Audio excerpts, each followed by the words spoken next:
One minute, Maria Santos was walking her little girl to school, and the next, the entire sky was burning orange.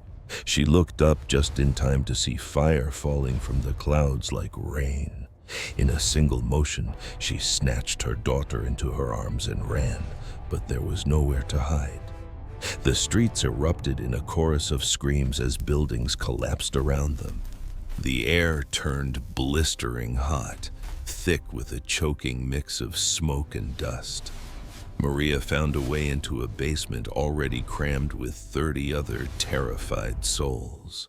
Huddled in the dark, all they could do was listen to their world being ripped to shreds above.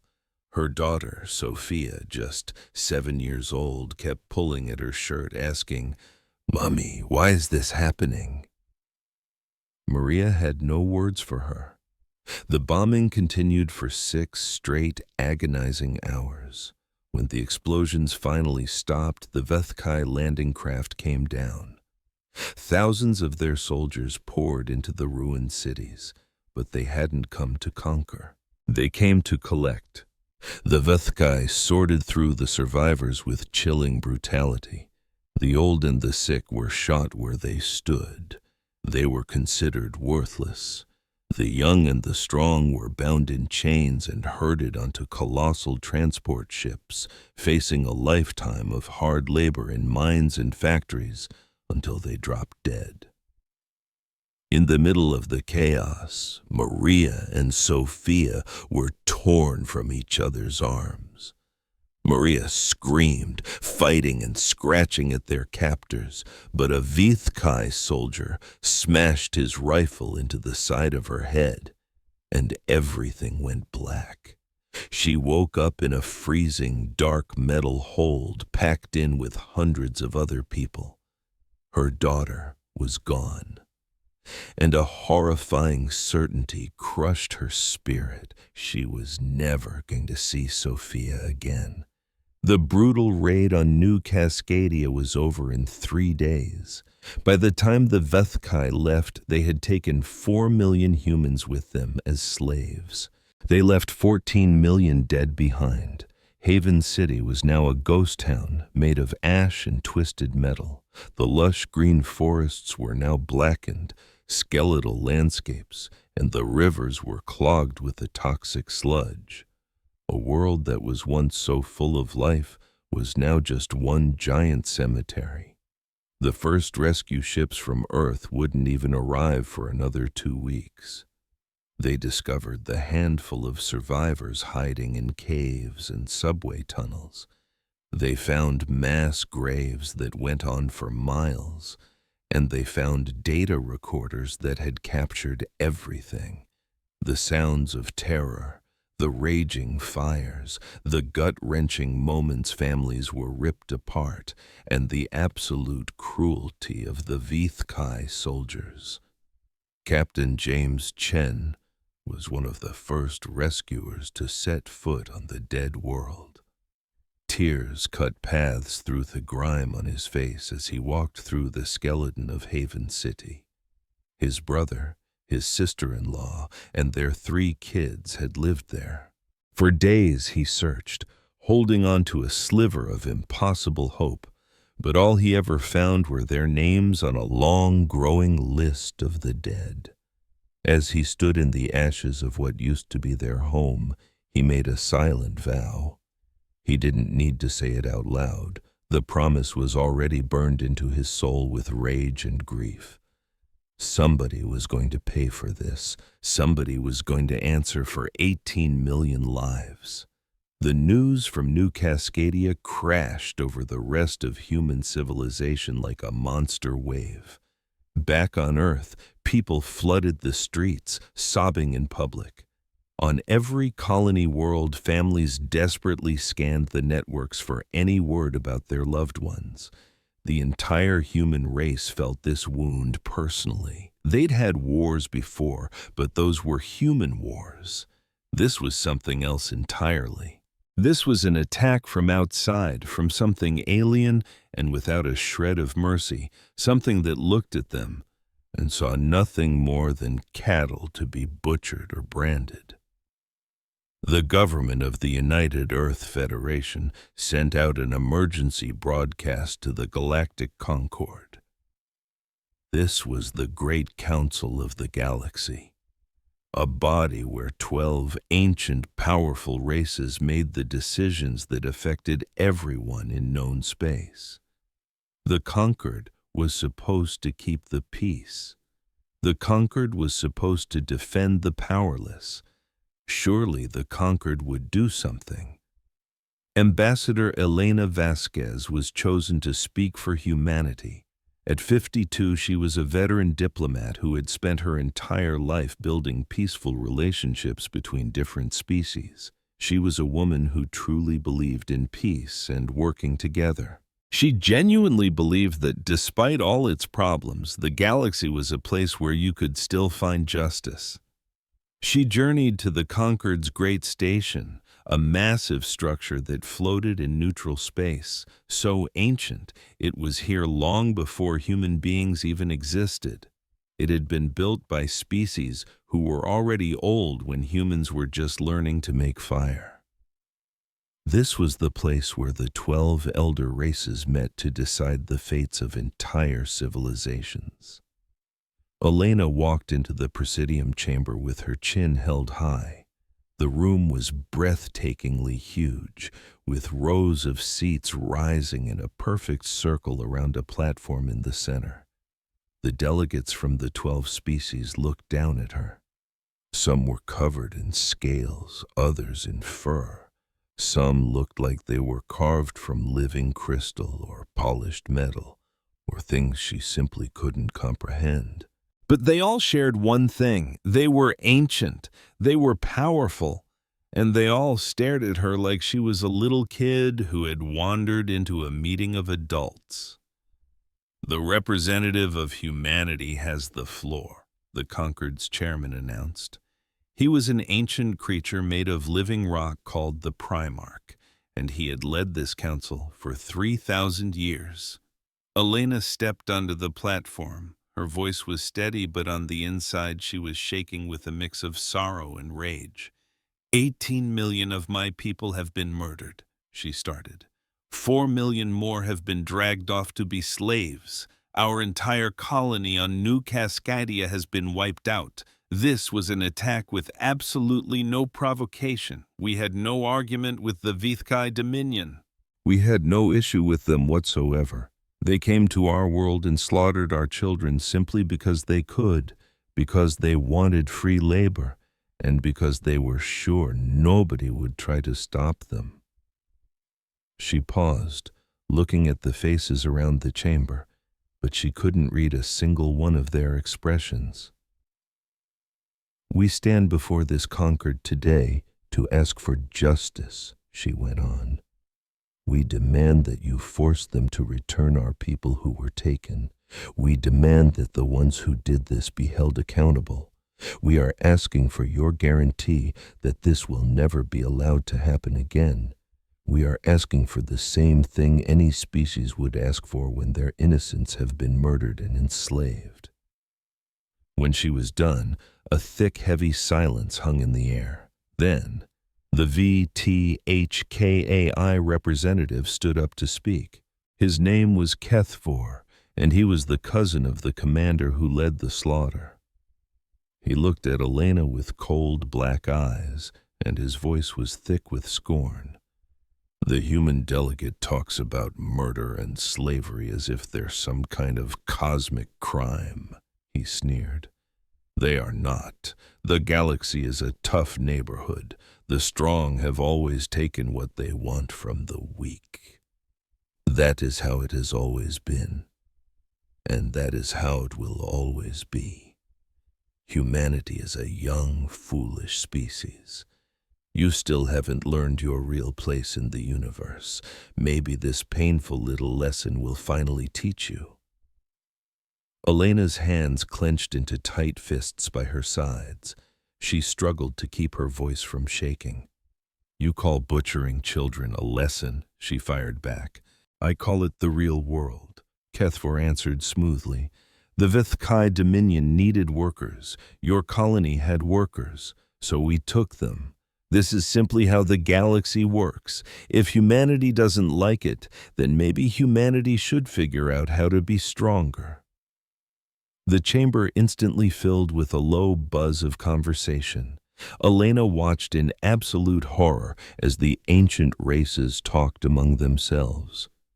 She heard bits and pieces, words like unfortunate, a shame, and a complex situation. She heard them bringing up their trade deals and economic relationships with the Vethkai. She heard them talk about literally everything except justice. After 3 hours, the Primarch raised his stone hand and the chamber went quiet. "The Conquered has made its decision," he announced. "We acknowledge that the Vithkai Dominion's actions have caused humanity significant harm. For this reason, the Vithkai will pay a monetary compensation to the United Earth Federation. A committee will decide on the final amount. Furthermore, the Vithkai representative will issue a formal apology. This matter is now closed." Elena just stared at the Primarch, unable to process what he'd just said. "Monetary compensation?" she echoed, her voice starting to crack. 18 million of my people are dead, and you're offering us cash?" "The Concord has made its judgment," the Primarch said, his voice flat and final. "What about the slaves?" Elena demanded. "What about the 4 million human beings being worked to death in Vethkai labor camps right now?" The Primarch was quiet for a long, uncomfortable moment. Then he said, "The internal policies of conquered member states are not our business. The Vethkai are permitted to manage their labor force however they choose." "Labor force?" Elena's voice shot up in disbelief. "You're calling slaves a labor force?" "The specific term used is not a concern of the Concord." Elena looked around the massive chamber, at the crystal beings and the stone beings and the scaled beings, at all the ancient species who had been in charge for so long they'd forgotten what it felt like to be young and weak and utterly broken. "So this is your idea of justice," she said, her voice quiet but filled with a cold fury. "Blood money and empty apologies. Our children are in the ground, and you offer us a check. Our families are in chains, and you say it's an internal affair. This is the protection that the Conquered provides?" The Primarch's stone face was impossible to read. "Humanity is not a member of the Concord," he stated coldly. "You are merely an observer species. You have no rights in this chamber other than the ones we decide to give you." "Then what do we have to do to become members?" Elena asked, a desperate last resort. "Membership requires a unanimous vote from all 12 elder races," the Primarch explained. "It also requires proof of a minimum of 10,000 years of interstellar civilization. Humanity has been traveling in space for 2 centuries. You will be eligible to be considered in approximately 9,800 years." And in that instant, something inside of Elena finally snapped. It wasn't her heart. Her heart had already been pulverized when she saw the recordings from New Cascadia. What broke in that moment was her faith in the galaxy, in cooperation, and in the simple idea that if you screamed for help, someone, somewhere, would actually listen. And in that moment, she finally got it. They were completely, devastatingly on their own. The great powers of the galaxy didn't give a damn about burning human children or families ripped apart by violence. They cared about shipping lanes, influence, and keeping their comfortable lives exactly as they were. As she turned to leave the platform, feeling the weight of total defeat, the Vathkai ambassador, Kethfor, spoke one last time. "Ambassador Vasquez," he called out, a smug grin you could hear in his voice. "You really should accept the settlement. Be grateful we're offering anything at all. Humanity is a tiny player in a massive game. You can't fight the Vithkai. You can't stand against the conquered. You have no power here. So take the money, mourn your dead, and move on. That is my final advice to you." Elena turned and locked her eyes on his. She stared into his cold, arrogant black eyes and said absolutely nothing. But her silence was a scream that echoed across the galaxy. He actually believed it. The fool honestly thought humanity would just roll over and accept the insult. He had no idea what kind of giant he had just kicked awake. "You say we are powerless." Elena's voice sliced through the silence of the chamber.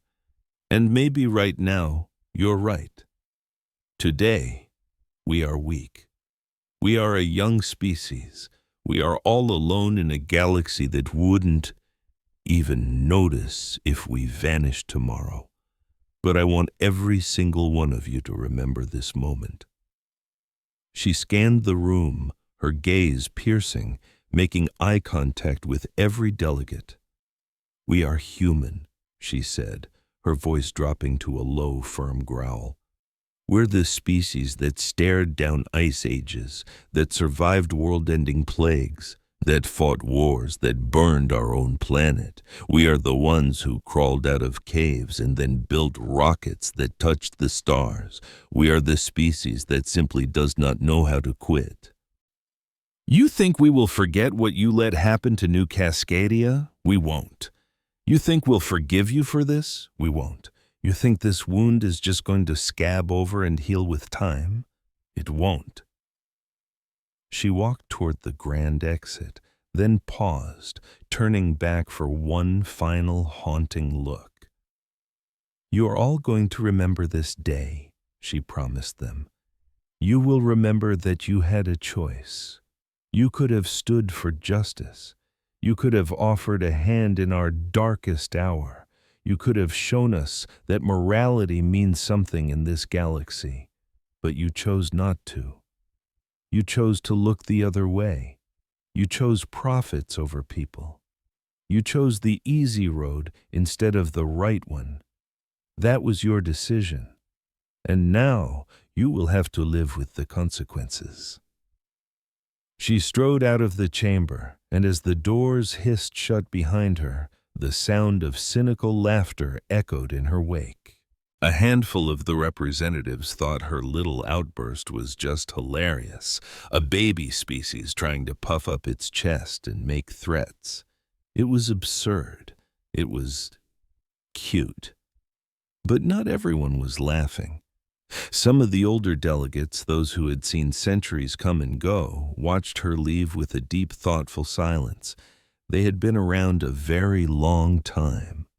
They'd witnessed the rise and fall of countless empires, and a few of them, though they would never admit it publicly, felt a sudden, unfamiliar chill run down their spines. There was something in that human's eyes, a fire in her voice that reminded them of ancient legends, stories of young, overlooked races that were pushed just a little too far. Species consumed by so much grief and rage that it twisted them into something else entirely. But that was impossible. Humans were too weak, too new, too insignificant to ever be a real threat, weren't they? Of course. Elena went straight back to Earth and gave her report to the Federation Council. She told them everything. The condescending dismissal from the Concord, the open contempt from the Vethkai, the insulting offer of blood money for 18 million dead souls. When she finished, the chamber was so quiet you could have heard a teardrop. So what is your official recommendation? President Martinez finally asked, his voice heavy.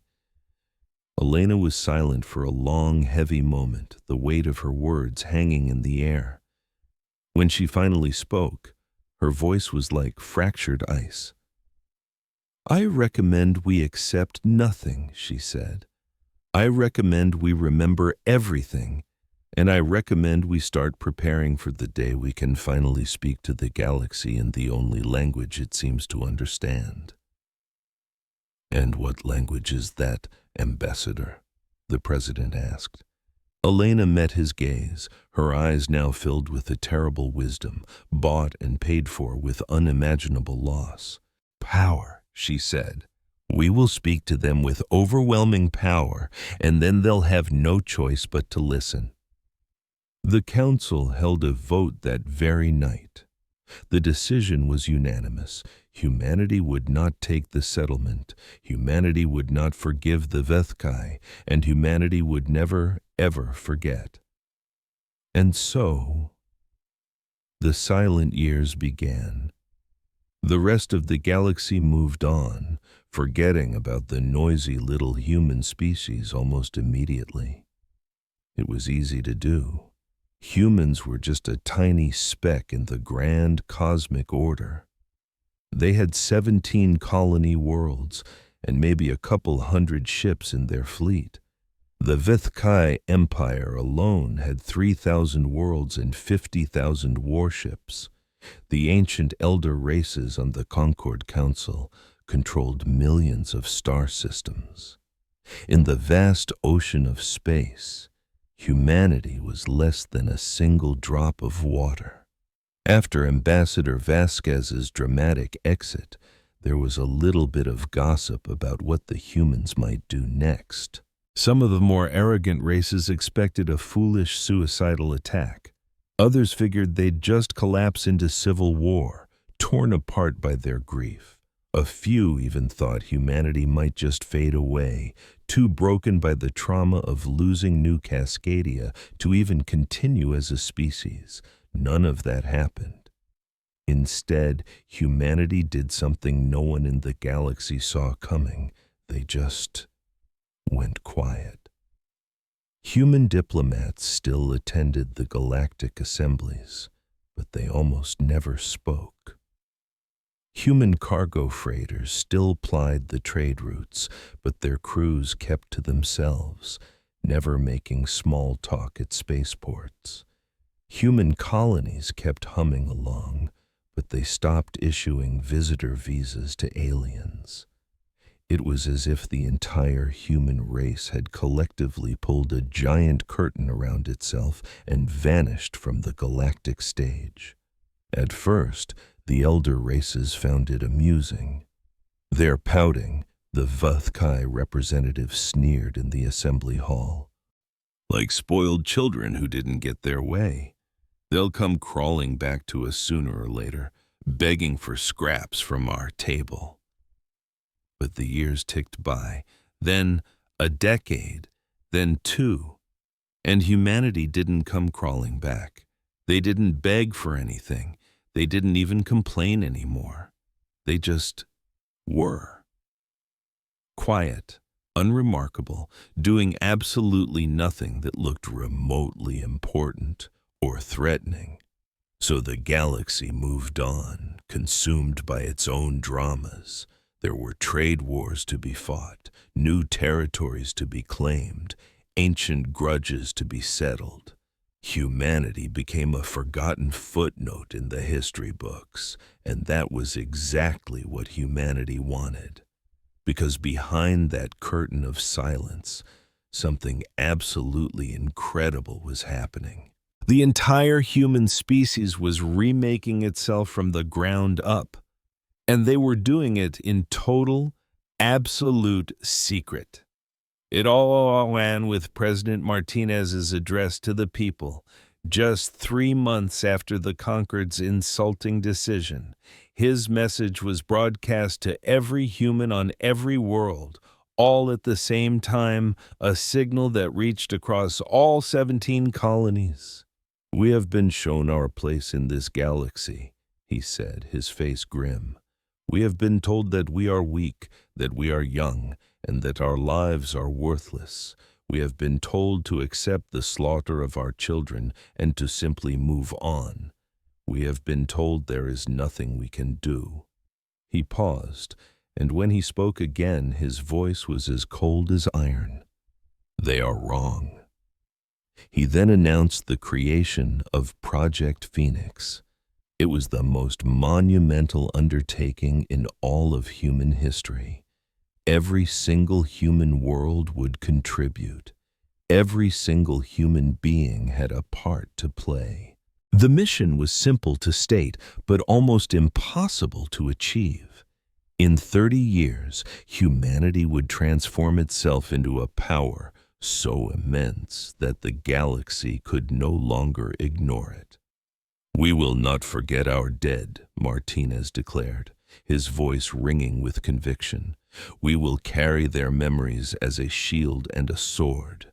That memory will be our fuel. Their sacrifice will be our sacred inspiration. And one day, when we are ready, we will demand the justice that we were denied, not as beggars, but as equals." The response was immediate and explosive. On every human world, citizens flooded recruitment centers for any job that was needed. Scientists began working double and triple shifts. Factory workers retooled their assembly lines overnight. Teachers threw out the old lesson plans and rewrote them from scratch. And parents told their children the story of New Cascadia, not as a bedtime story, but as a promise, making sure that fire of righteous anger would never, ever go out. The change touched every single corner of human life. The entire civilian economy was refocused on military production. Luxury items and consumer goods vanished as every last resource was funneled into weapons research and starship construction.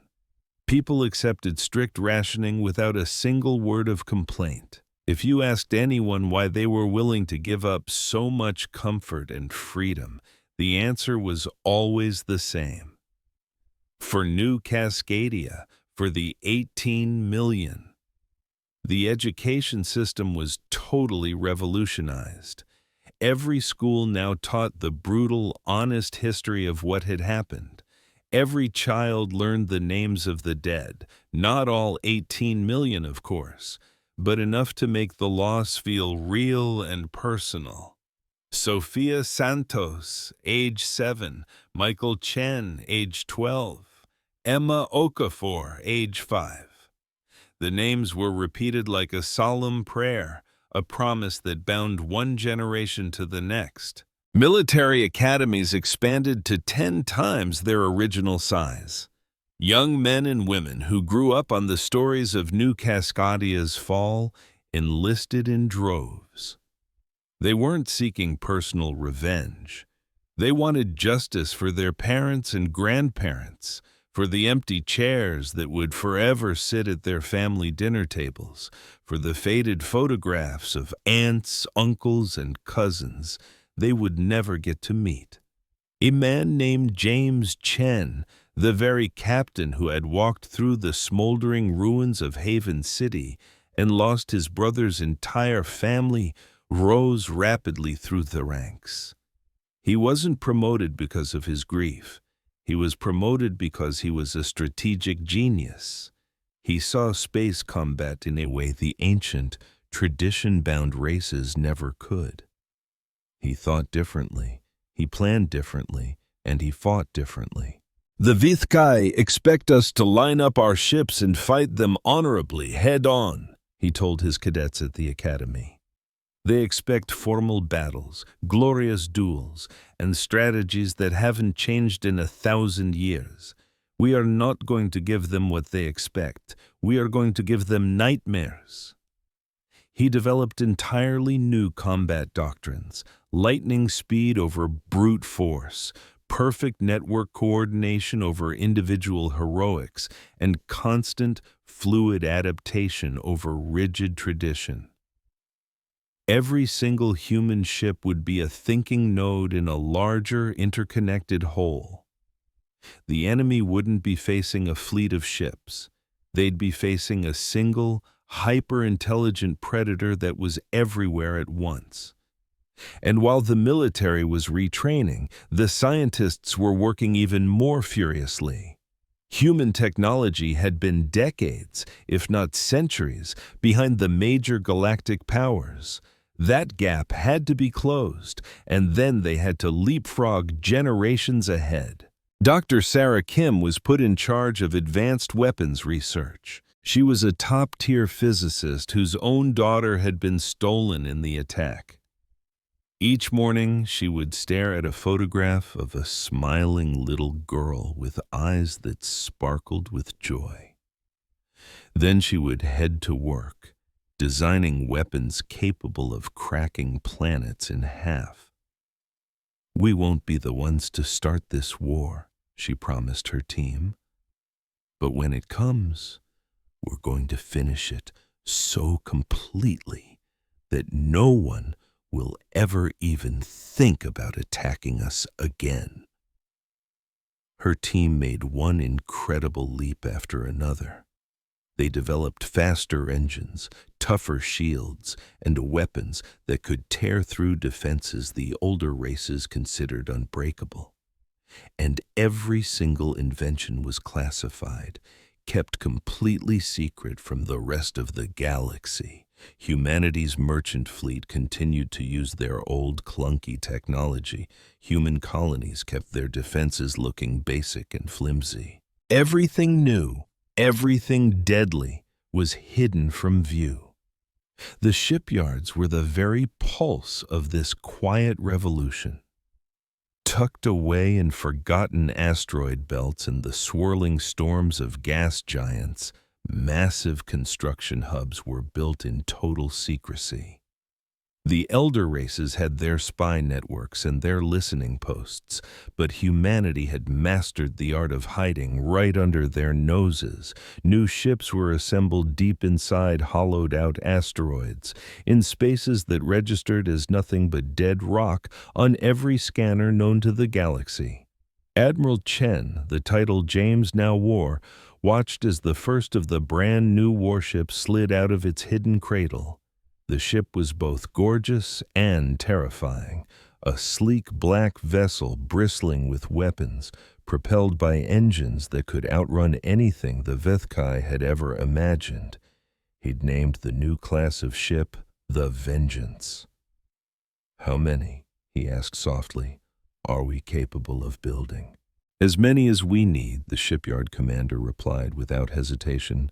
"The entire human race is pouring its heart and soul into this. We can build as many as it takes." 10 years in, humanity had 1,000 state-of-the-art warships hidden away in the dark corners of space. By year 20, that number had jumped to 5,000. The original goal was 10,000, but production was accelerating beyond anyone's wildest dreams. It was obvious they were going to blow past their target way ahead of schedule.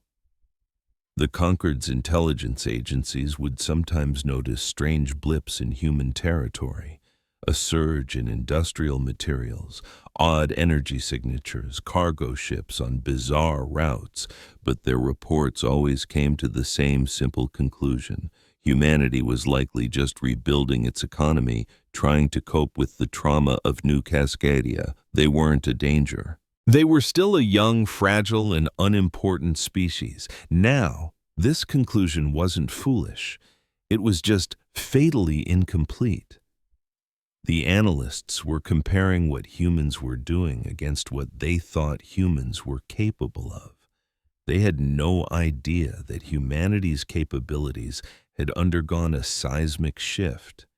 They were seeing glimpses of a monster in the shadows and simply dismissing it as nothing. The Vethkai grew more confident during those silent years. A decade after New Cascadia, they struck another human colony, a small outpost called Far Haven. It was a smaller raid this time, only 200,000 people taken as slaves, but it was just as brutal. Humanity did nothing. The conquered representative from Earth simply expressed profound concern and grave disappointment. Human cargo ships continued their trade routes as if nothing had happened. Human colonies remained silent. It was as if the attack had been nothing more than a bad memory. The Vethkai thought it was hilarious. They'd been a little jumpy after New Cascadia, worried humanity might do something reckless. But it was clear now that humans were too broken to even consider fighting back. They were the ideal victims, clever enough to be useful workers, but too weak to resist. 20 years after New Cascadia, the Vethkai struck again. This time they hit a colony named Prosperity, abducting 500,000 humans. And once more, there was no response. Not a single ship scrambled. It was as if humanity just absorbed the blow and accepted its place. "They are utterly shattered," Kethvor bragged before the conquered Presidium.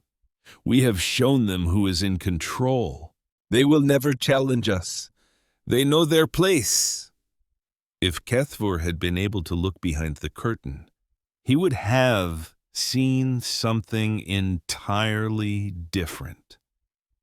After each new attack, the recovered video and audio logs were broadcast to every human old enough to comprehend them.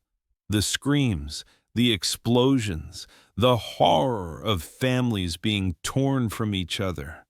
Every new tragedy was just more kindling for the firestorm of rage burning inside every single human. Admiral Chen met with his senior officers after the raid on Prosperity. His face was a mask of pure calm, but his eyes burned with a cold, relentless fury. "How much more time?" he asked. 10 more years to reach 100% combat readiness," his chief of staff reported. "But we could go now if we needed to. We have 7,000 ships. The crews are ready." "We don't have a single one," Chen Wei stated, his voice devoid of emotion. "We wait. We prepare. We make ourselves so overwhelmingly powerful that when we finally strike, the outcome will not be in question. Our children have waited 20 years for justice. They can wait 10 more. When we make our move, we do it once. We hit them with everything we have, and we make damn sure we never have to do this again."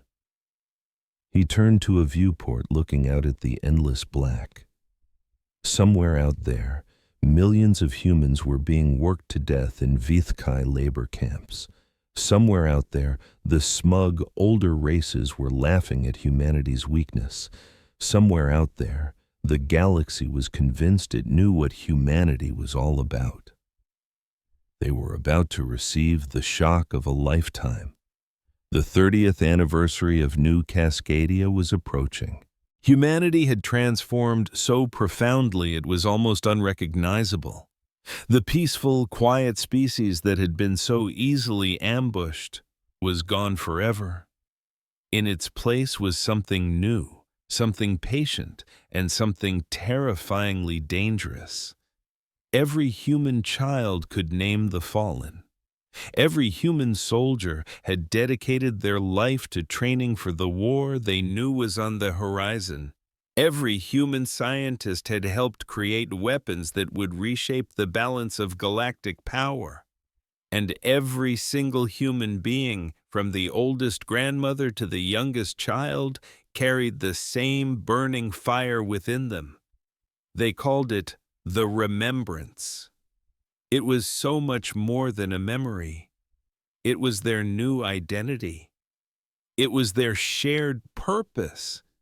It was the invisible bond that connected 20 billion humans across 17 different worlds. They were no longer just a species. They were a cause. And Maria Santos was still alive. She was 82 years old now, living a simple life in a small apartment on Earth. She had never, not for one single day, stopped searching for her little girl Sophia. She never found a trace of her, but she never lost hope. Every single year, on the anniversary, she would light one candle and speak her daughter's name aloud. "Sophia Santos," she would whisper, her voice thick with emotion. "Age 7, taken from New Cascadia, never forgotten." Millions of other humans were doing the exact same thing at that very moment. 18 million candles flickering in the darkness across 17 worlds. 18 million names whispered into the void. It was the most beautiful and the most chilling ritual in all of human history. Admiral Chen Wei delivered a speech on the 29th anniversary. He was an old man now, his hair completely gray, his face lined with the years of hard work and quiet patience. But his voice was as solid as iron. "Tomorrow we light the candles one more time," he said. "Tomorrow we say the names one more time. And tomorrow we continue our preparations. But I need you all to know this. The wait is almost over. The day is coming. The day we stop grieving and start fighting. The day the galaxy will finally understand what it means to hurt us." He paused, his gaze fixed on the camera, hard as diamonds. "To the Vithkai who are listening, and I know you are, I have a message for you. Enjoy your stolen labor while you can. Enjoy your power while it lasts, because your time is up. You taught us that this galaxy only understands strength. Well, we have been very diligent students, and very soon you are going to find out just how much we've learned." The broadcast blazed across all of human space. It was also intercepted by Vethkai intelligence, who quickly passed it up the chain of command. Commander Vithrak, now an old, scarred warrior who had personally led the assault on New Cascadia, read the transcript and let out a hearty laugh. "They've been making these hollow threats for 30 years, he scoffed. "Tough talk from a broken people. If they really had the power to harm us, they would have tried it by now. They're bluffing." He would remember those words 1 year later. When the sky above his homeworld turned black with the silhouettes of human warships, he would remember them as his entire world was consumed by fire and ash. But that day was still in the future, for now the galaxy was at peace. The elder races continued their ancient political games, the Vethkai continued to bully the weak, and humanity continued to wait, quiet and patient, just marking the days until the remembrance finally became the reckoning. In those hidden shipyards, the last of the Vengeance-class warships was receiving its final systems check. It was the 9,000th ship in the fleet, and it was destined to be Admiral Chen's personal flagship. He visited it during its construction, walking its empty corridors, picturing the faces of the crew who would soon fill them with life. On the bridge, he saw a small, simple plaque the construction crew had installed. It listed the names of every member of the Chen family who had died on New Cascadia, his brother, his sister-in-law, and his 3 young nieces and nephews. Beneath their names, 2 simple words were engraved: "We remember." Admiral Chen ran his fingers over the cool metal plaque. His eyes were glassy, but his voice didn't waver. "Soon," he whispered to the empty bridge. "It's almost time." And far out in the silent darkness of space, 9,000 warships were waiting for his signal. The 31st anniversary of the New Cascadia massacre began just like every other. On 17 different worlds, humans rose before dawn. They dressed in simple clothing. They gathered with their families and friends. At precisely 9:47 in the morning, the exact moment the first bombs had fallen, they lit their candles and spoke the names of those they had lost. But this year, something was different. As those countless candles flickered in the solemn darkness, Admiral Chen stood on the bridge of his flagship, the HSS Remembrance. All around him, a fleet of 9,000 warships floated silently in space, hidden in the shadow of a dead star. Every last ship was fully crewed, every weapon was charged and ready, every engine thrummed with contained power. The admiral stared at the single candle burning on his command console. He'd lit it himself, whispering the names of his brother's family. For 30 long years, that memory had been a heavy weight on his soul, and for 30 long years, he had been planning for this very day. "Admiral," his communications officer said quietly, "all ships are reporting ready. We're awaiting your command." Chen gave a slow, deliberate nod. He looked at the dancing candle flame one last time. Then he reached out and snuffed it between his fingers. "The time for grieving is done," he said, his voice ringing through the sudden quiet. "Now, it's time for justice." He turned to his crew. They were so young, most of them born after the massacre, but they had all grown up hearing the stories. They had recited the names. That same fire burned in their hearts just as brightly as it did for those who had lived through the nightmare. "Patch me through to the entire fleet," the admiral ordered. "Channel is open, sir."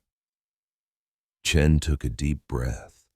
When he spoke, his voice echoed across 9,000 command bridges, reaching the ears of hundreds of thousands of soldiers. "This is Admiral Chen. 31 years ago, they burned our children. They dragged our families away in chains, and when we demanded justice, they laughed at us. Today, we deliver our response." He paused, letting the power of his words sink in. "We are not fighting for new territory. We are not fighting for glory. We are fighting for the 18 million. We are fighting for the names we have spoken year after year for a generation. We fight to ensure that no human child will ever be taken in chains again." His voice became as hard as steel. "The galaxy said we were weak, so we became strong. The galaxy said we were young, so we became patient. The galaxy told us to accept our place at the very bottom. Today, we're going to show them exactly where our place is." He raised his hand. "All ships, engage engines, jump to HFY space. The reckoning has begun." 9,000 ships vanished into streaks of light, tearing open space-time as they leaped toward their destination. For 30 years, humanity was the underdog, beaten down and enslaved. And for 30 years, they had a plan. So what happens when the prey finally becomes the predator? Well, you are about to find out, and if you think you know how this story is going to end, you'd better stick around because you are wrong. It all started in a perfectly chilling silence. There was no declaration of war, no final warning, just the cold, calculated return of a species the rest of the galaxy had completely forgotten. The HFY Dominion, the very architects of humanity's suffering, had no idea what was about to descend on their home system, Vith Prime. This was their crown jewel, their most ancient world, their most magnificent cities, their most sacred ground, all protected by 300 of their finest warships. And living there, in a massive mansion, was the monster himself, Commander V. Thrak, the mastermind behind the New Cascadia massacre. Now old and retired, he was hailed as a hero, living out his golden years surrounded by human slaves who waited on him hand and foot. He never gave a second thought to the millions of lives he had destroyed. To him, humans weren't people. They were objects, like walking furniture. He was in the middle of his breakfast when the first crack appeared in his perfect little world. A servant, shaking with fear, dared to interrupt him.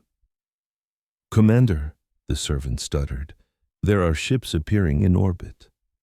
A lot of them." Vithrak didn't even bother to look up from his plate. "What ships? Who are they?" The servant's voice was almost a whisper. "We don't recognize their energy signatures, sir. We think they're human." Commander Vithrak actually chuckled. "Human ships? A dozen of them, maybe 24. Tell the defense fleet to swat those gnats out of the sky. Don't bother me with such trivial matters." The servant's face turned ghostly white. "Commander, there are thousands of them." For the first time in 30 years, Vithrak felt a cold jolt of genuine fear. He scrambled to his communication center and threw the orbital view onto the main screen. His dark eyes went wide with disbelief. The space around Veth Prime was literally filling up with warships. They just appeared out of nowhere in silent waves, hundreds at a time, their dark hulls covered in weapons that looked nothing like the human technology he remembered.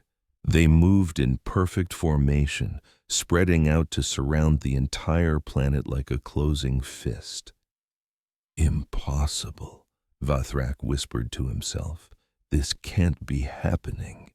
The Vethkai Defense Fleet, 300 ships strong, raced to intercept them, completely confident in their superior technology. After all, the Vethkai had been waging war across the stars for 10,000 years. Humans? They'd only been at it for a measly 2 centuries. This was supposed to be easy. The battle was over in 4 hours. Except it wasn't a battle, it was a dismantling. The human ships moved with an unbelievable speed, and their weapons tore through shields that were supposed to be indestructible. Their tactics were like water, flowing and adapting to every Vethkai move before it was even finished. It was like fighting ghosts with unlimited firepower and a perfectly coordinated hive mind. From the bridge of his flagship, the Remembrance, Admiral Chen Wei watched the whole thing play out. He didn't feel any joy or any thrill of victory. All he felt was a grim, quiet satisfaction that 30 years of planning had come to fruition. "The enemy flagship has been destroyed," his tactical officer reported calmly. "Their fleet is down to 47 ships. The rest are trying to flee," the officer added. "Do not let a single one get away," Admiral Chen commanded, his voice like ice. "We need prisoners. We need to know where the slave camps are." The human fleet tightened its net. Most of the remaining Vethkai ships chose to fight to the bitter end. In 10,000 years of warfare, they had never once surrendered, and they weren't about to start now. But on a handful of ships, younger crews who had never seen a real battle decided they wanted to live. They powered down their weapons and broadcast their surrender. Human boarding parties moved in with terrifying speed and efficiency. They secured the prisoners, downloaded every bit of data they could find, and to the complete shock of the Vethkai, they began treating the enemy's wounded. This was just the first of many surprises for the Vethkai captives. They were expecting to be tortured, to be executed. After all, humans were prey, and prey animals don't show mercy. "Why aren't you killing us?" one of the Vethkai captains finally demanded of his guard. The guard, a young woman named Lieutenant Park, locked her cold, hard eyes on his. "Because we are not like you," she said plainly. "We came for justice, not cruelty. The ones who gave the orders will pay for their crimes. The rest of you will be judged fairly." She paused, letting that sink in. "We are not monsters, but you should never mistake our mercy for weakness. Your species murdered 18 million of our people and worked another 4 million to death in your mines. We have a list," she said, her voice dropping lower. "A list of every commander, every officer, every single person who planned this or profited from it. Every one of you will face justice." The Vethkai captain saw something in her eyes that was far more frightening than rage. He saw pure, absolute certainty. She wasn't hoping they would win. She knew it. That unbreakable confidence was more terrifying than any weapon. Down on the surface of Veth Prime, the ground invasion began. Human soldiers landed in precise surgical strikes, targeting military bases and government buildings. They didn't bomb the cities, they didn't hurt any civilians. They moved like surgeons, carefully cutting out the Vethkai leadership.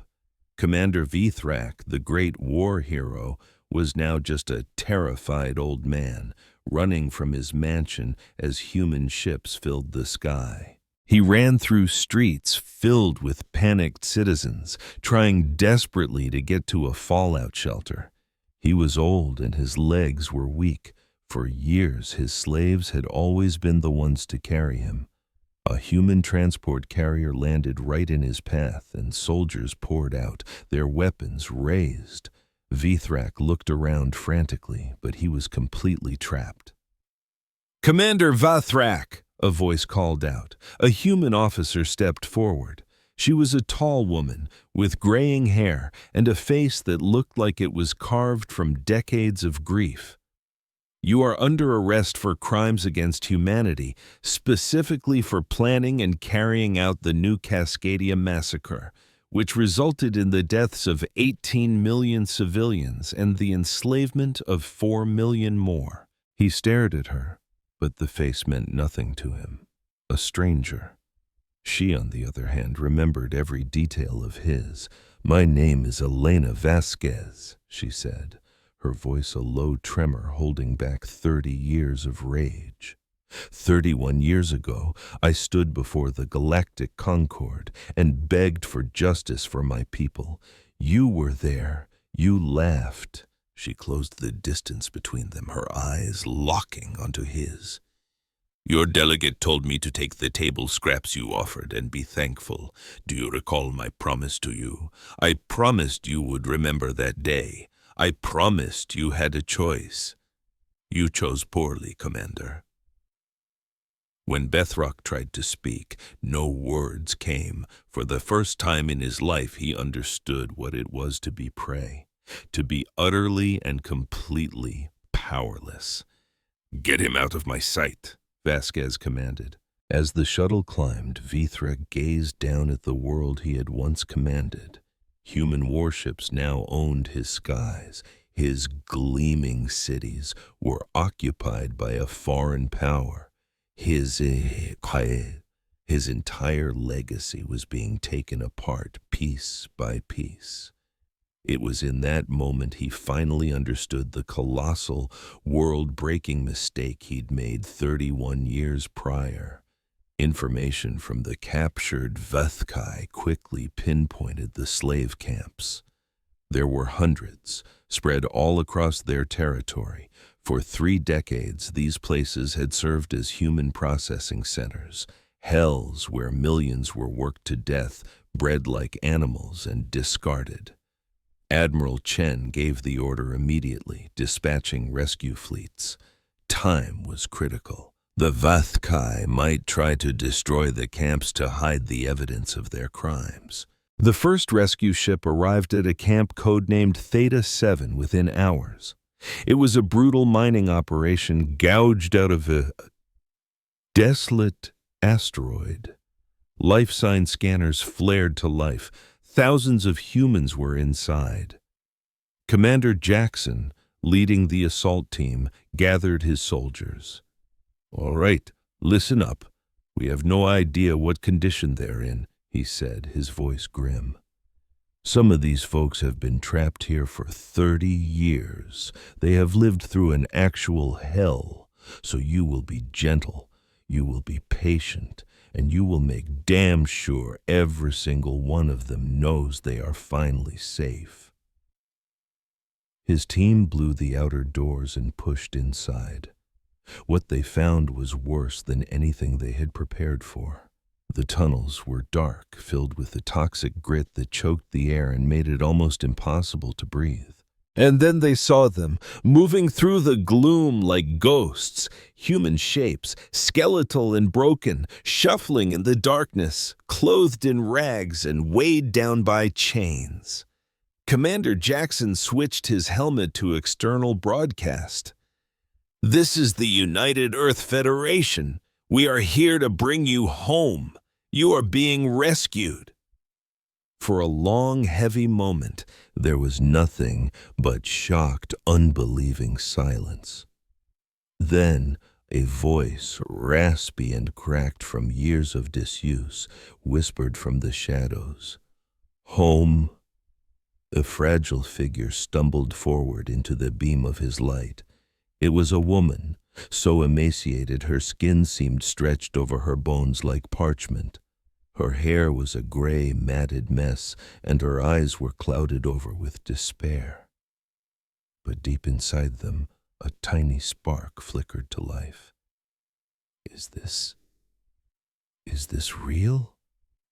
Are you actually here?" she breathed. "My name is Maria," she added, her voice finding a shred of strength. "Maria Santos. They took me from New Cascadia." "Is the war done?" she begged. "Did we win?" Commander Jackson reached up and unsealed his helmet, letting her see the tears flooding his eyes. "Yes, Maria," he said, his voice thick with emotion. "We won. It's over. We are taking you home." Maria Santos's legs gave out, and she collapsed to her knees, sobbing without restraint. All around her, other survivors started to appear from the darkness. Some were too weak to stand. Others had to be carried. They were all crying, calling out the names of loved ones they had lost, asking about a world they hadn't laid eyes on in 3 decades. The soldiers gently lifted them as medical teams swarmed in with food, water, and immediate care.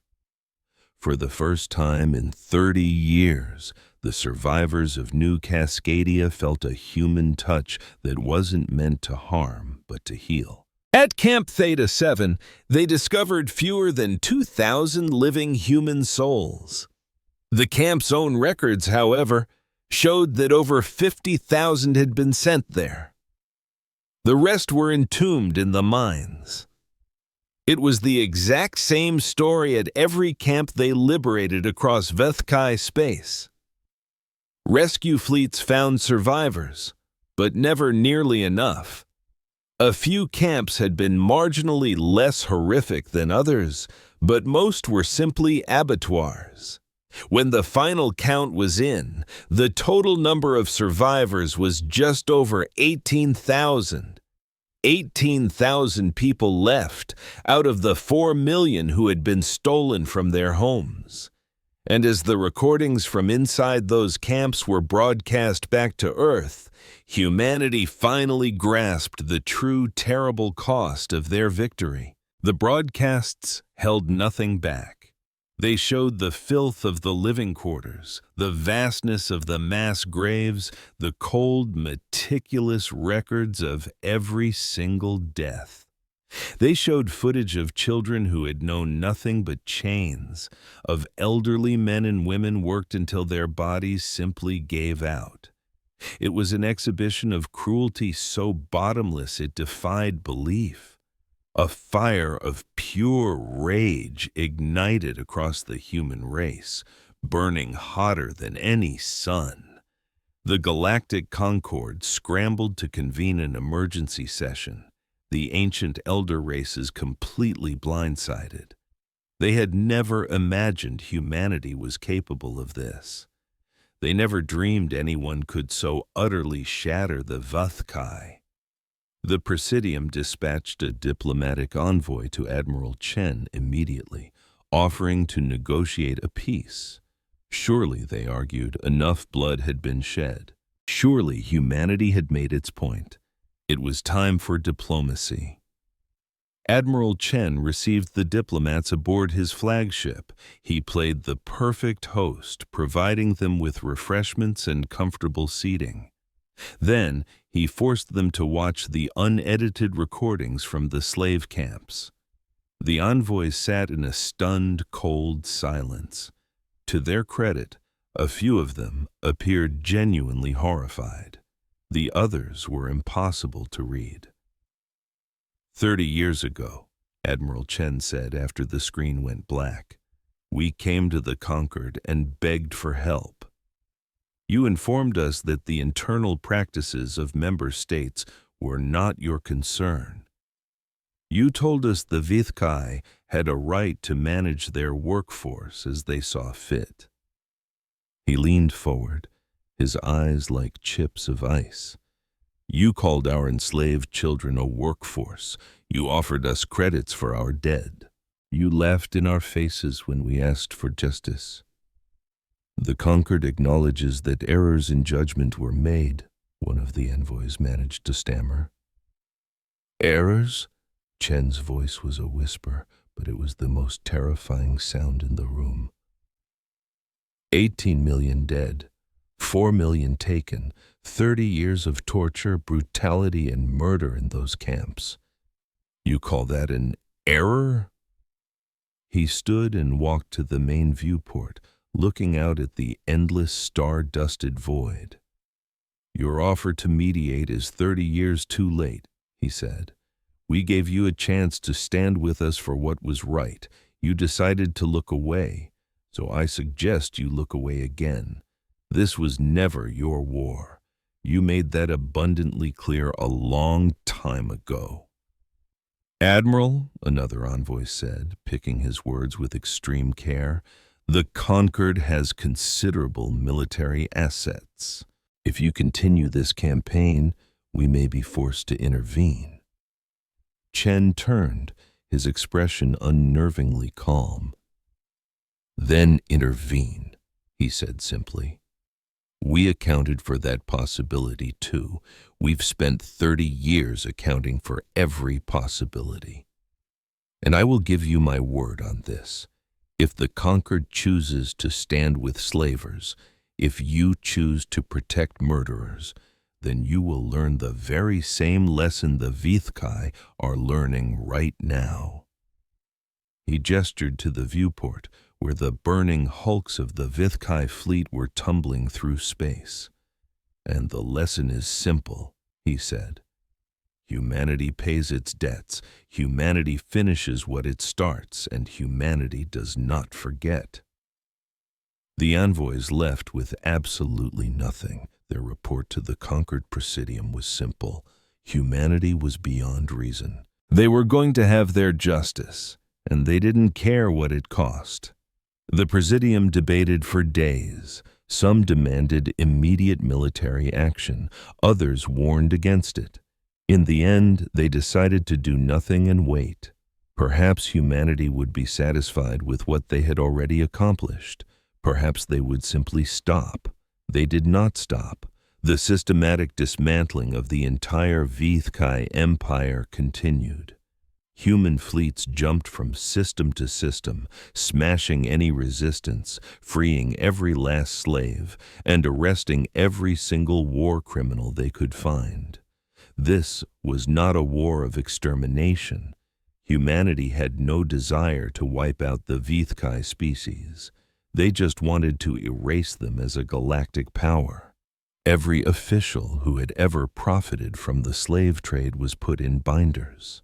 Every military captain who participated in the raids was taken into custody. Every piece of evidence that detailed human suffering was collected, cataloged, and preserved for the coming trials. And on 1,000 different worlds, the survivors of the camps were finally brought home. They received the best medical treatment, trauma counseling, and all the time they needed to begin to heal. The scars would remain forever, but at last they were free. Maria Santos was among them. She returned to Earth and was reunited with cousins she never thought she would see again. But when they asked about her daughter, Sophia, she completely broke down. "She died in the camps," Maria cried. "She was only 12.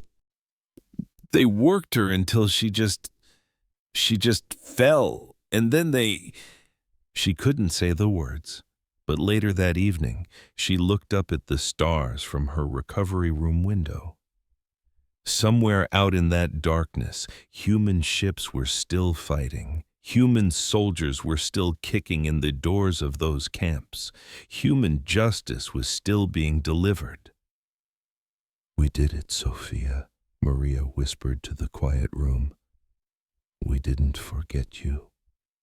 We never ever forgot."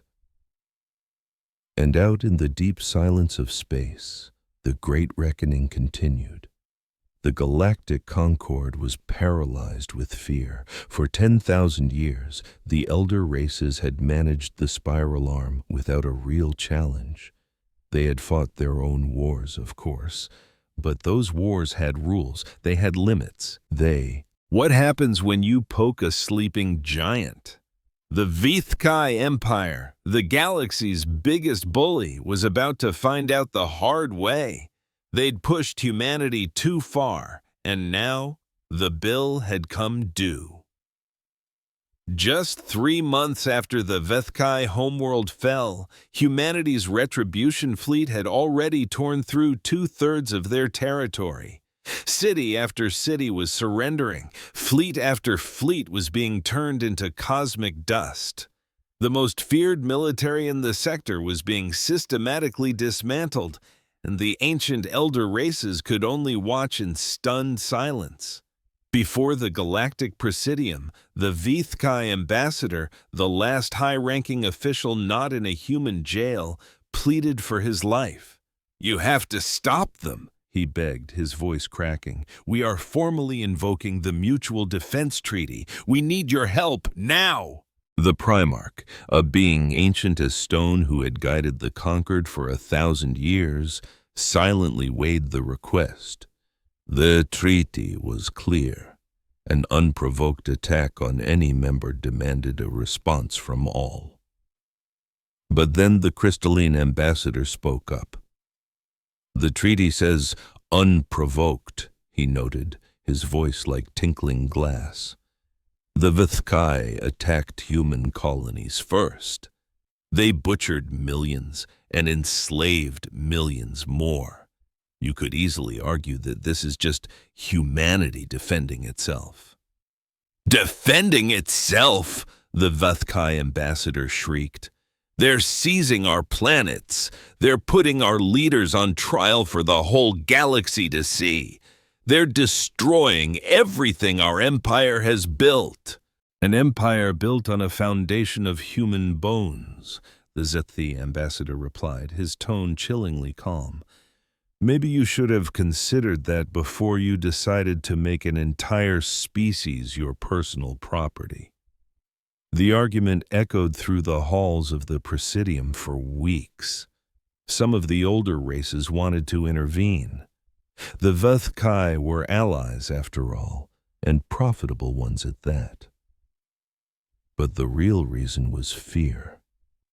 If humanity could do this to the HFY, the supposed apex predators of the galaxy, who was safe? Today, it is them, the ambassador from the Krell Empire declared. If we let this stand, tomorrow it could be us. We have to put this threat down before it grows. But many others weren't so sure. The holovids from the human slave camps had been leaked, and public opinion across the galaxy was shifting fast. The HFY weren't seen as victims anymore. They were seen as monsters finally getting their just desserts. Ultimately, only 3 races voted to send their fleets to war: the Krell Empire, the Vorak Hegemony, and the Kath Confederation. They assembled a massive force of 12,000 warships, the biggest fleet the Conquered had mustered in a millennium. "This should be enough to solve the human problem," the Krell commander boasted. "The HFY grew soft and complacent. We are not." The combined fleet jumped into human-controlled space, braced for the battle of a lifetime. What they found instead was an ambush. Admiral Cheney hadn't just been ready for them. He had been counting on them. Those 30 silent years of human suffering weren't just spent preparing to fight the HFY. Human strategists had studied every single major power in the galaxy. They knew Krell battle formations by heart. They knew the weak points in Vorak tactics. They knew every nut and bolt of Kath technology, and they had designed a specific countermeasure for every last piece of it. The Battle of the Red Nebula was over in 6 hours. When the plasma fires died down, 8,000 of the 12,000 conquered ships were either drifting wreckage or had surrendered. The survivors fled in absolute terror. Human ships had seemed to appear from nowhere, using the nebula itself as camouflage. They jammed communications, carved the giant fleet into smaller, helpless groups, and then picked them off one by one. They used weapons the Conquered had never even dreamed of, and they did it while losing less than 300 of their own ships. "How?" the Krell commander shrieked as his own bridge began to buckle and melt. "How is this possible? You were primitives. You were nothing. How did you become this?" Admiral Cheney's voice, calm and clear, cut through the chaos on an open channel. "You gave us 30 years, he said. 30 years of pain to fuel our rage. 30 years of looking down on us to sharpen our minds. You gave us 30 years to plan for this exact moment, and you ask how we became this?" He let the silence hang for a second. "You made us this way. Remember that."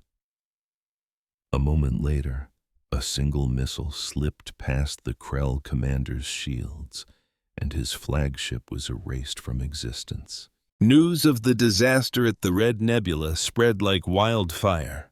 The elder races, who had always seen themselves as the masters of the universe, had a sudden, horrifying thought. They were no longer at the top of the food chain. Some scrambled to form new alliances, desperate to stop the humans, but their confidence was gone. No one wanted to be the next one to face that fleet. No one wanted to find out what human justice really meant. Others took a different approach, rushing diplomats to Admiral Cheney to offer peace treaties, trade deals, anything to get on their good side. Cheney met with every single one of them, listened patiently, and then politely refused every offer. "We are not at war with the Conquered," he told them calmly. "Our business is with the HFY. Stay out of it, and you have nothing to worry about. If you let us finish this, we have no quarrel with you. But if you choose to defend slavers, if you protect the monsters who murdered our children, then you will become our enemies, and we will treat you accordingly." The Concord got the message. They issued some weak statements condemning humanity's aggression, but they kept their ships at home. From a safe distance, they watched as humanity systematically dismantled the entire Vithkai Empire. It took 2 years. In that time, humanity liberated every last slave camp, arrested thousands of war criminals, and took control of every single planet the Vithkai had ever owned. It was the most crushing military victory the galaxy had ever witnessed. But humanity didn't exterminate them, which shocked everyone who was expecting a bloodbath. Instead, the human forces were like surgeons. They destroyed military bases. They occupied government buildings. They confiscated every last weapon. But they left the civilian population almost completely unharmed. "We are not murderers," Admiral Cheney explained to reporters. "We don't punish the innocent for the crimes of the guilty. The Vithkai people will continue, but the Vithkai threat is gone forever." Trials began on the 1-year anniversary of the liberation. Commander Vithrak and more than 3,000 other officials were brought before a human tribunal to answer for what they had done. The proceedings were broadcast across the entire galaxy. Every species watched as the horrifying evidence was presented.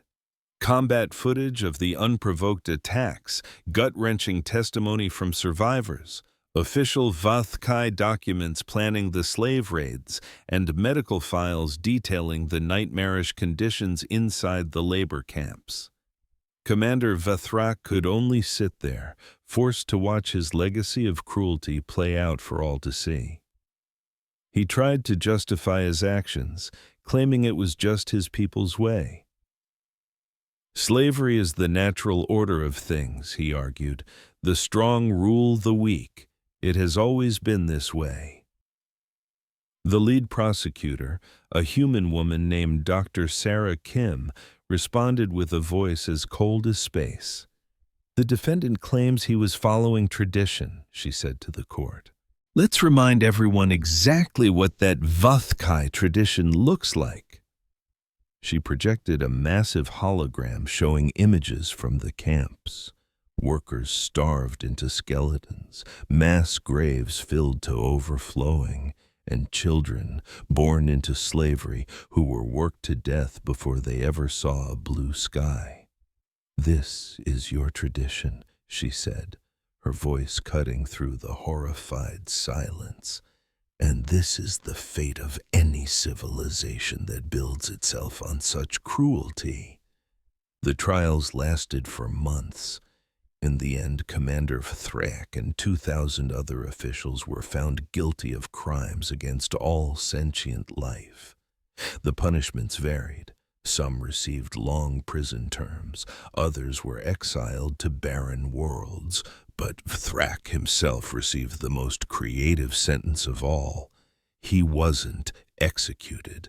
Humanity had abandoned that practice centuries ago. Instead, he was sentenced to spend the rest of his natural life in a special facility. Every day, from the moment he woke up to the moment he slept, he would be forced to listen to the recorded testimonies of the people whose lives he had shattered. "You wanted humans to serve you," Dr. Kim told him as the final verdict was read. "Now, you will spend the rest of your days serving their memory. And maybe, just maybe, by the time your life ends, you will finally understand the pain you caused." Vithrak was dragged away screaming that it was a sham, that humanity had no right, that the galaxy would never stand for it. But nobody came to his rescue. The galaxy had seen the evidence. The galaxy had watched the trials, and the galaxy silently agreed that the Vethkai had gotten exactly what they deserved. The rest of the Vethkai were relocated to reservation worlds. They were perfectly habitable planets, rich with resources for a comfortable life, but they were completely demilitarized and stripped of all spacefaring technology. The Vethkai species would live on, but they would never again be a threat to anyone. "You are being given a second chance," Admiral Cheney told the new Vethkai leadership. "Use it to build something better. In 5 generations, if you can prove that you can coexist peacefully, we might reconsider your freedoms. But if you ever return to your old ways, if you ever harm another innocent being, we will be back. And the next time, we will not be so forgiving." The Vethkai leaders had no power to refuse. They could only agree. With the Vethkai utterly crushed and the so-called Galactic Concord eating humble pie, Admiral Cheney stepped forward to address the galaxy. It was time to draw a line in the stardust. His broadcast shot across the spiral arm, hitting every planet with a receiver. On 1,000 worlds, 1,000,000 species watched the human admiral on the bridge of his flagship. 31 years ago, he began, his voice a low rumble. The Vethkai burned our colony, New Cascadia, to the ground. They slaughtered 18 million of our people and chained up another 4 million like animals. We went to the Galactic Concord, begging for help, for justice. You know what they did? They laughed. They offered us cash for our dead children and told us to get over it. They called us weak, young, and insignificant. He paused, letting that ugly truth hang in the air. A silence felt across countless star systems. We proved them wrong.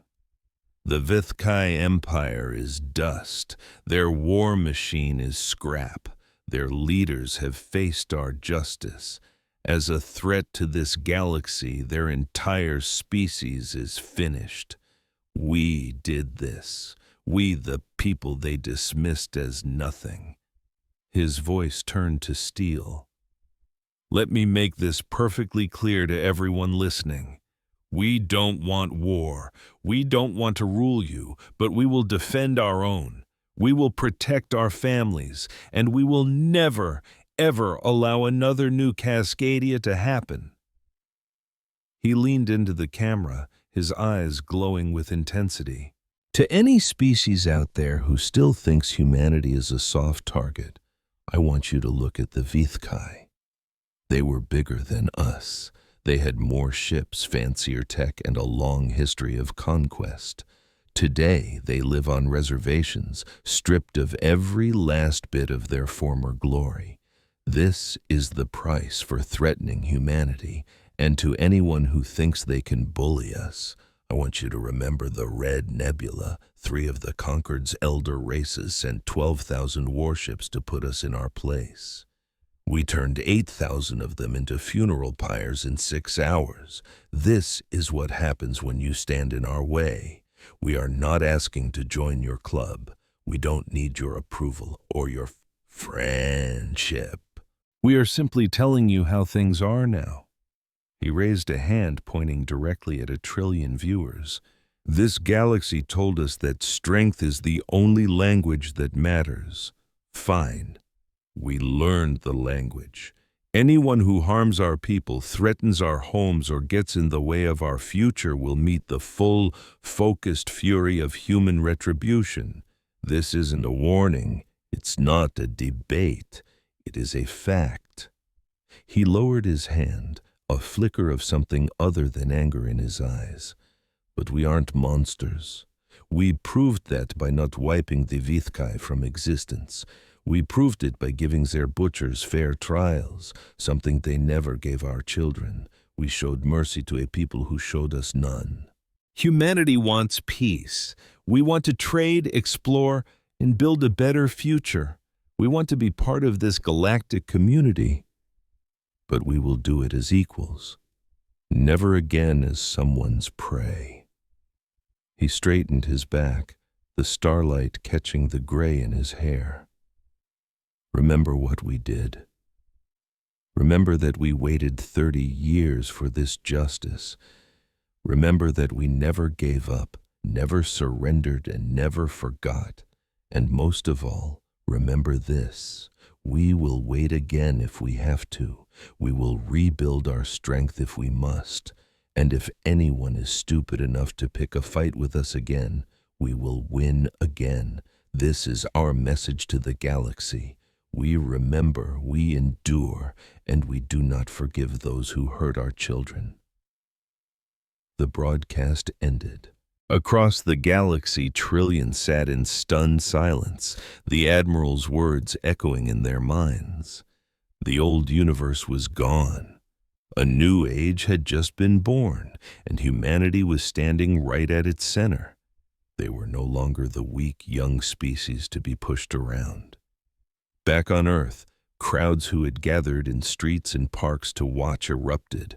There were cheers, there were tears. Strangers embraced. For the first time in 31 long years, they felt truly safe. The rage that had simmered in their hearts for a generation was finally backed by undeniable power. And the 18 million souls lost so long ago could finally rest, knowing their descendants would never suffer the same fate. The war was over, but humanity's real story was just beginning. 5 years flew by. The galaxy was a different place. The old powers were shaken, the old rules broken. And at the heart of it all was the species everyone used to write off. To the shock of many, humanity didn't build an empire. Everyone expected them to use their victory as a launchpad for conquest. That was the galactic way, after all. You defeat an enemy, you roll over the next and the next until you own everything. But the humans didn't play that game. Instead, they created something called the Human Protectorate. It wasn't an empire at all. It was a promise, a mutual defense pact. Human worlds would watch each other's backs. Their fleets would patrol their own space. Their soldiers stood ready to defend, but they never went looking for a fight. They didn't claim new planets or force their ways on others. "We only fight when we're forced to," Admiral Cheney told a sea of curious reporters. "We built this strength for our own protection, not to dominate anyone else. The galaxy has plenty of empires. It doesn't need another one from us." The elder races in the Concord could only stare, baffled and a little terrified. Nobody in the galaxy could figure it out. They saw a species with godlike power that simply refused to use it to expand. In all of known history, power had only one purpose: conquest. So, very slowly, a few brave species started reaching out. The first were the Sci-Fi collective, a race of crystal beings who valued art and knowledge above all else. They had been one of the few who argued against trying to stop humanity's payback. Their ambassador had even defended humanity's right to seek justice on their own terms. "We would be honored to open diplomatic channels," the Sci-Fi ambassador said to humanity's new president, a brilliant woman named Victoria Okonkwo. "We feel our two peoples could learn a great deal from each other." President Okonkwo gladly accepted. Before long, trade routes were buzzing and cultural exchanges were happening. Sci-Fi scholars wandered through human universities in awe, while our scientists got tours of their amazing deep space observatories. With the Sci-Fi breaking the ice, other species started coming around. Some were genuinely curious, others were just scared, deciding it was smarter to be humanity's friend than its enemy. Whatever the reason, The lonely silence that had defined humanity for decades was finally ending.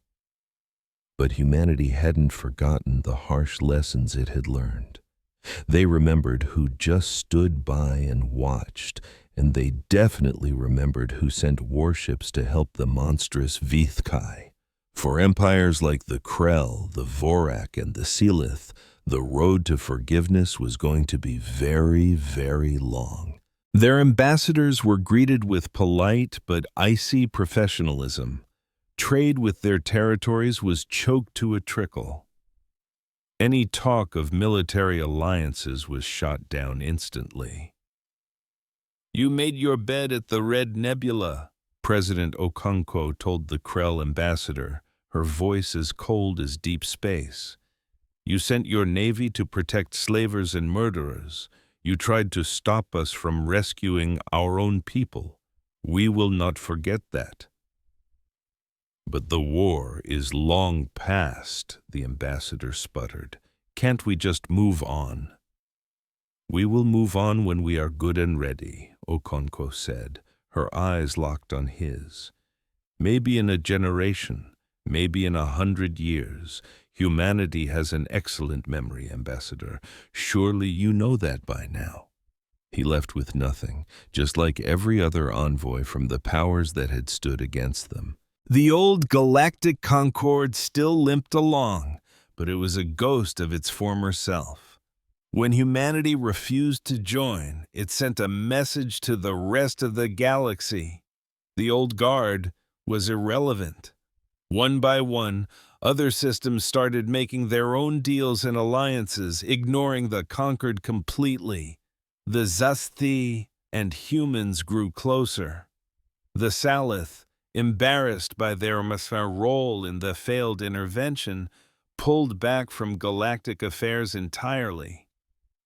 On the anniversary of the Battle of the Red Nebula, the Primarch, the ancient stone-like being who had led the Concorde for 3,000 years, finally spoke to the assembly.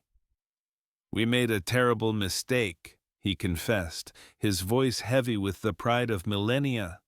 "When humanity came to us broken and bleeding, we turned them away. We told them they did not matter.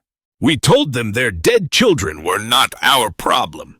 The ambassador's voice boomed through the Grand Chamber, a confession to the galaxy's most powerful leaders.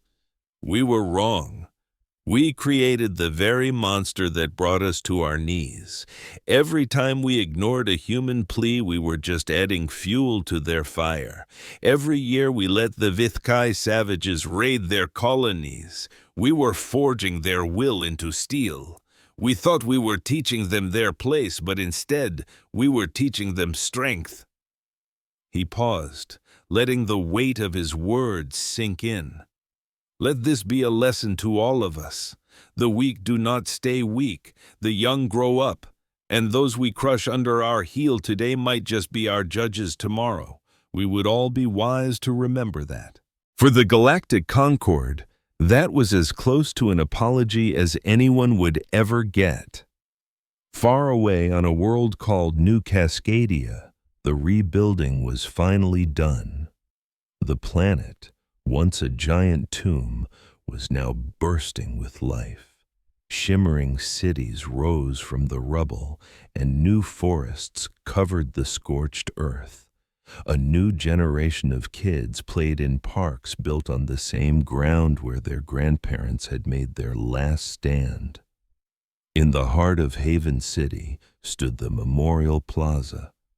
18 million stone markers stood in silent, perfect rows, each etched with a name.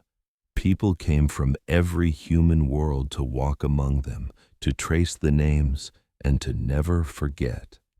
Maria Santos came every single year. She was 92 years old now. Her body may have been frail, but her spirit was iron. She walked the rows until she found the one she was looking for. Sophia Santos, age 7, taken from New Cascadia, died in captivity, never forgotten. Maria knelt, her old bones groaning, and set a small bouquet of flowers at the base of the stone. "I made it home, Sophia," she whispered, her voice choked with emotion. "I survived, and I came home. I wish I could have brought you with me. I wish I could have saved you. All I could do was remember you." She gently touched the cool stone. "They came for us, sweetheart. They came with fleets and armies and all the power we used to pray for in those dark years. They shattered the Vithkai. They punished the ones who hurt us," she went on, tears carving paths down her wrinkled face. "They set every last one of us free. You didn't die for nothing, Sophia. None of you did. Your pain became our strength. Your memory became our mission. And now, because of what all of you went through, no human child will ever have to suffer like that again." She pushed herself up, waving off a kind young attendant who rushed to help. "I'll see you again soon, my love. Not today, but soon. You just wait for me." She walked away, a tiny figure against a sea of stone as the sun set, painting the sky in fiery shades of gold and red. On the 40th anniversary of the massacre, Ambassador Elena Vasquez, then 93, gave one last interview. She sat in her cozy home on Earth, surrounded by a lifetime of photos. Reporters from every major network were there, leaning in to catch every word. "Do you have any regrets about the path humanity took?" a young journalist asked. Elena was quiet for a long time, her gaze distant, thinking back to the conquered chamber, to the condescending smiles, to the sneer on Kothvor's face as he told her to be grateful for scraps. "The galaxy offered us peace without justice," she said at last. "They offered us cash to forget our pain instead of holding anyone accountable. They wanted us to bury our dead, swallow our grief, and quietly accept our place at the bottom of the galactic food chain. They had no idea who they were talking to." She sat up a little straighter in her chair. "We are human. We love with everything we have. We grieve with our entire souls. And when our children are stolen, we do not rest until justice is served. The elder races called us primitive for feeling so deeply, and maybe we are. But our children sleep soundly in their beds now. Our colonies thrive without living in constant terror. Our dead have been avenged. Was there another way?" She considered the question. Maybe, but they never offered it. They offered us silence. We chose to speak, and we spoke in the only language they seemed to understand. Power. "What about the future?" another reporter asked. "What do you hope for now?" A small, sad smile touched Elena's lips.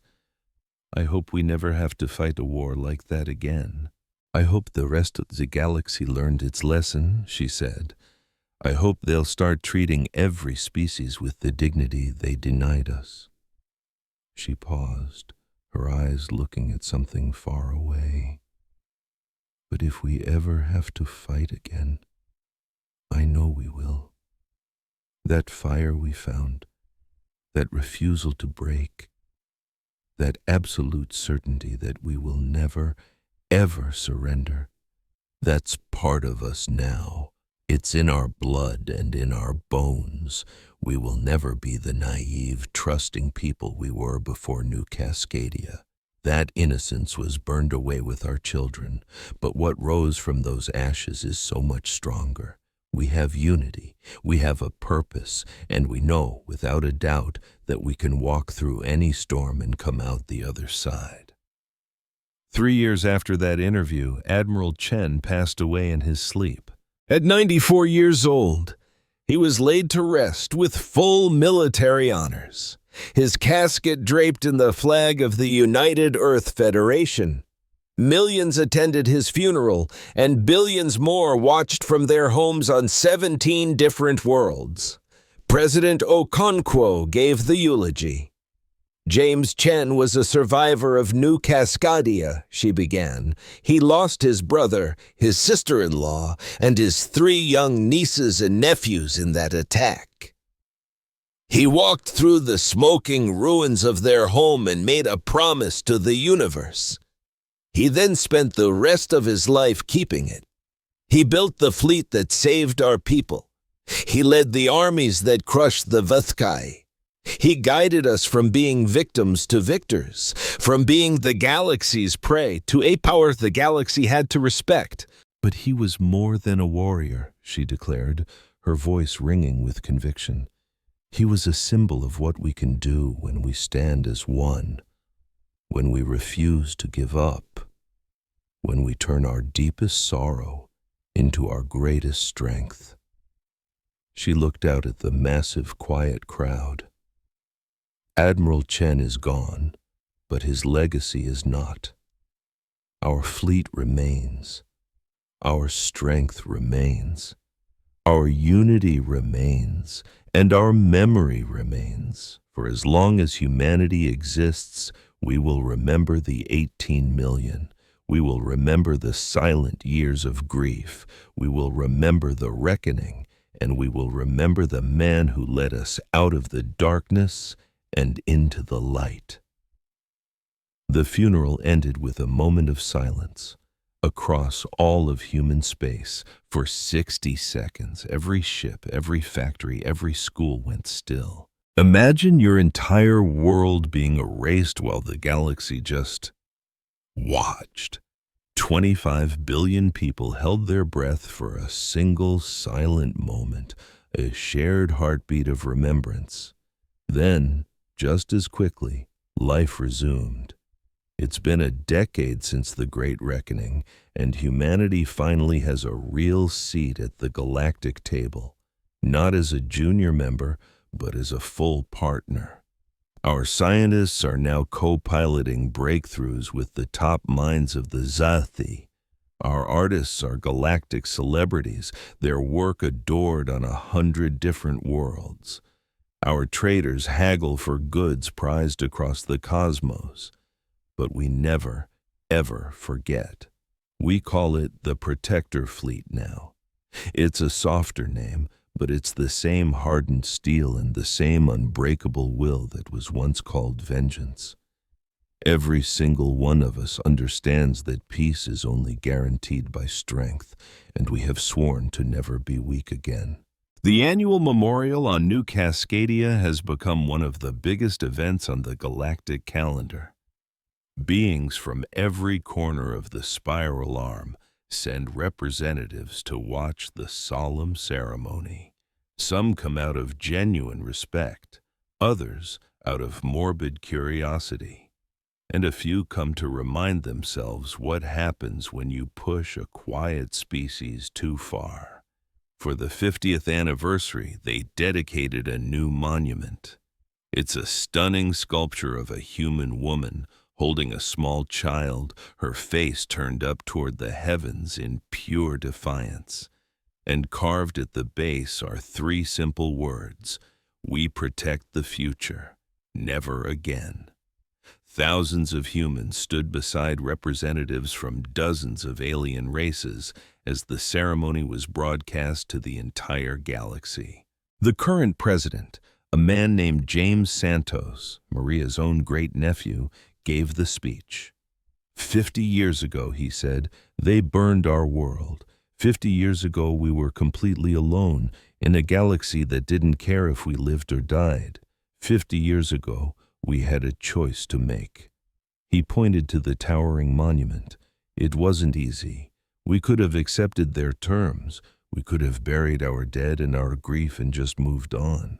We could have remained the quiet, unimportant species they always thought we were. His voice began to rise with passion. But we didn't. We chose to remember. We chose to prepare. We chose to fight. And we chose to win. Some ask if we paid too high a price, the speaker's voice boomed. Those silent years were hard. The payback was brutal. And the change we all went through, we're still trying to figure out who we became. But I ask you, what's the price of freedom? How much is safety worth? What's the going rate for knowing your kids will never be dragged away in chains? That they'll never have to burn while the rest of the galaxy just changes the channel. That they'll never scream for a help that isn't coming. He gestured to the endless fields of memorial markers. The 18 million who died here paid that price. The 4 million who withered away in the camps paid that price. Every human who bled and sacrificed during those silent years paid that price. And because of them, we stand here, free. He then turned, his eyes locking onto the alien delegations. To our friends among the stars, thank you for being here with us today, even if you weren't there for us back then.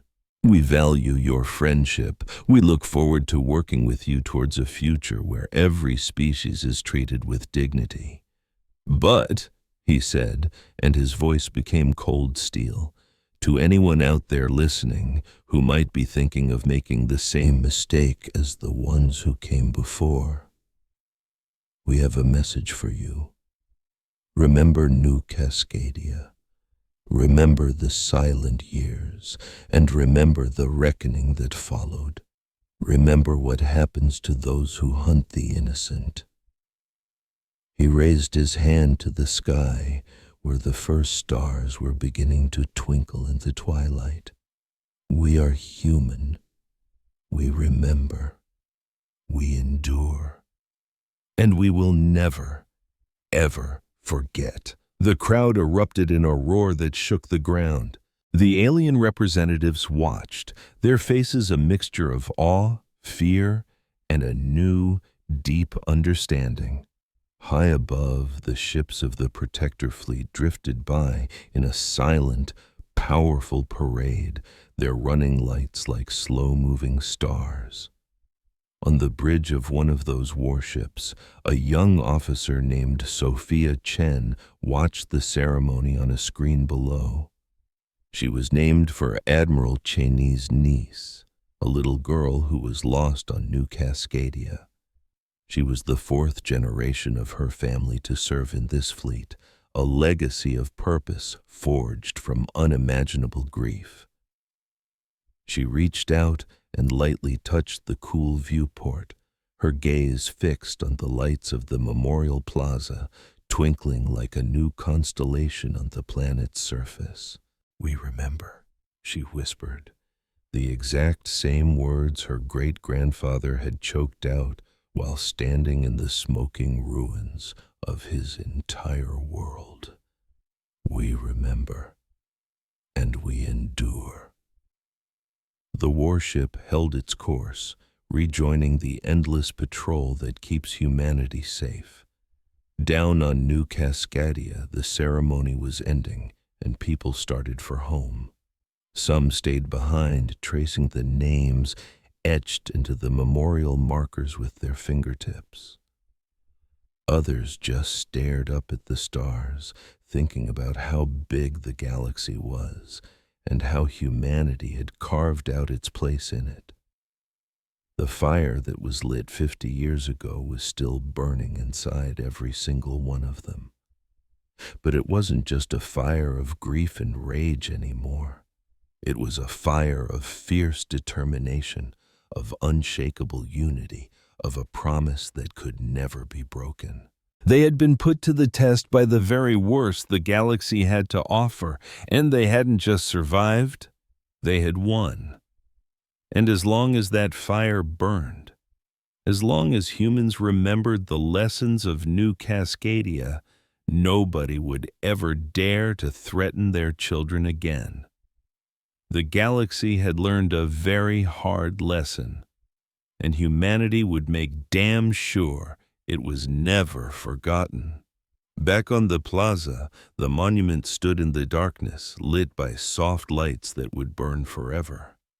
The stone mother's gaze was locked on the stars, a silent promise of sorrow, hope, and a love so powerful it could shatter worlds. At her feet, the inscription glowed in the night. "We protect the future, never again." And all across the galaxy, wherever humans lived and dreamed, those words echoed in their souls. Never again, never again, never again.